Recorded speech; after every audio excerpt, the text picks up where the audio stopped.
Good morning class 10th English medium students. Exercise 14.1 हमारी chapter 14 की complete हो चुकी है। सो आज हम एक्सरसाइज 14.2 स्टार्ट करने वाले हैं, जिसके अंदर हमने जो है फॉर्मूला रीड आउट करना है, दैट इज़ ऑफ मोड। सबसे पहले तो आप समझिए मोड होता क्या है। आज से पहले आप जितनी भी क्लासेज में अपने स्टैट्स वाले चैप्टर में मोड निकालते हैं तो उसमें आपने यही पढ़ा है कि जो भी फ्रीक्वेंसी ज़्यादा होती है उसके सामने वाला जो उसका क्लास मार्क होता है दैट इज़ मोड। तो वैसा ही कुछ कंसेप्ट इसमें लेकर चलेंगे। तो इसमें आप क्या निकालेंगे, मॉडल क्लास निकालेंगे। तो मॉडल क्लास क्या होगी, वो क्लास मार्क होगा जिसकी फ्रीक्वेंसी सबसे ज़्यादा है। और ये आपके पास फॉर्मूला है L प्लस ब्रैकेट में F1 minus F0 divide by 2F1 minus F0 minus F2 bracket close multiply by H। अब इसमें देखिए L क्या है, जो भी आपने क्लास मार्क निकाला है, क्लास इंटरवल निकाला है जो आपका मॉडल क्लास का है, उसकी लोअर लिमिट में L, उसकी जो लोअर लिमिट होगी वो L होगा। H होगा size of class interval. F1 होगा फ्रीक्वेंसी ऑफ मॉडल क्लास, जो आपकी मॉडल क्लास है उसकी फ्रीक्वेंसी F1 होगी। उससे एक ऊपर वाले की, पिछले वाले की, प्रोसीडिंग की फ्रीक्वेंसी F0 होगी, और उससे एक नीचे वाली अगली की फ्रीक्वेंसी जो है वो F2 होगी, मतलब सक्सीडिंग। अब देखिए यहाँ पे मेरे पास एक क्वेश्चन है आपके लिए। ये क्वेश्चन नंबर फर्स्ट है, आपकी एक्सरसाइज का ही क्वेश्चन फर्स्ट है। एज इन ईयर्स दे रखी है हमें और नंबर ऑफ पेशेंट्स दे रखे हैं। तो ये जो है नंबर ऑफ पेशेंट्स, ये आपकी फ्रीक्वेंसी दे रखी है। अब आप देखिए इसमें आपकी मॉडल क्लास सबसे ज़्यादा फ्रीक्वेंसी किसकी है, देखिए। अब आप देखिए इसमें आपकी मॉडल क्लास सबसे ज़्यादा फ्रीक्वेंसी किसकी है, 23। सो ये आपकी क्या हुई, मॉडल क्लास हुई।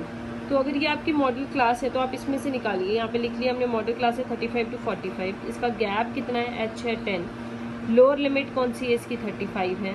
अब हमने निकालना है, देखिए अब ये क्या होगा, हमने पढ़ा F1 जो खुद मॉडल क्लास की फ्रीक्वेंसी है, उससे ऊपर वाला F0, उससे नीचे वाला F2। तो इस तरीके से आप चलेंगे। तो F1 क्या हुआ 23, F0 क्या हुआ 21 और F2 हुआ 14। ये हमने लिख लिया। अब हमने यहाँ पे फॉर्मूला लिखा, जो मैंने आपको यहाँ पे बताया था वही सेम फॉर्मूला यहाँ लिखा। इस लाइन से उठा के हमने सारी की सारी वैल्यूज़ यहाँ पे पुट कर ली। 35, 23 minus 21, 2 into 23 minus 21 minus 14, H है 10। सॉल्व करेंगे, इनको माइनस करेंगे 2, इनकी मल्टीप्लाई की 46, माइनस माइनस प्लस हो गया माइनस 35, माइनस किया 11। अब इनका डिवाइड किया मल्टीप्लाई करके 20 बाई 11 आ गया 1.81, इनको ऐड किया तो 36.81।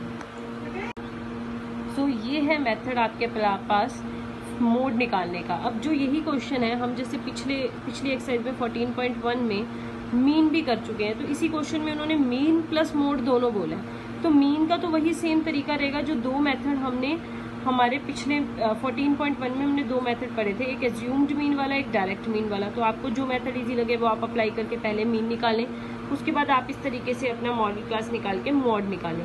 तो सारे के सारे क्वेश्चंस में मॉड निकालने का एक ही फॉर्मूला है, एक ही तरीका है। फिर से शॉर्टकट में आपको समझा देती हूँ। फर्स्टली हम निकालेंगे मॉडल क्लास। मॉडल क्लास होती है वो क्लास जिसकी फ्रीक्वेंसी सबसे ज़्यादा है। तो सबसे ज़्यादा फ्रीक्वेंसी यहाँ पे किसकी है, 23 है। तो ये आपकी मॉडल क्लास होगी। इसके सामने ये हो गया आपके पास क्लास इंटरवल। तो ये है आपकी मॉडल क्लास 35 to 45। अब इसका गैप कितना है, वो H हो जाएगा। इसकी जो लोअर लिमिट है, ये लोअर है, ये अपर है। तो ये L है, ये H है। तो लोअर लिमिट हो गई इसकी 35। अब हम क्या करेंगे, जो ये मॉडल क्लास है इसकी फ्रीक्वेंसी F1 से ऊपर F0, F1 के नीचे F2। तो ये आपकी वैल्यूज़ हो गई। पहले ये लिख लें, फिर आप इस फॉर्मूले में पुट करें, क्योंकि अगर ये आप लिख लेंगे आराम से तो फिर आपके पास कोई कन्फ्यूज़न नहीं रहेगी फॉर्मूला में पुट करने के लिए। इसी तरीके से आपके 14.2 के सारे सम्स होंगे। सो आपको ट्राई करने हैं। कोई प्रॉब्लम आती है तो आप मुझसे जिस दिन डाउट एंड क्वेरी सेशन होता है आप मुझसे पूछ सकते हैं। Thank you student.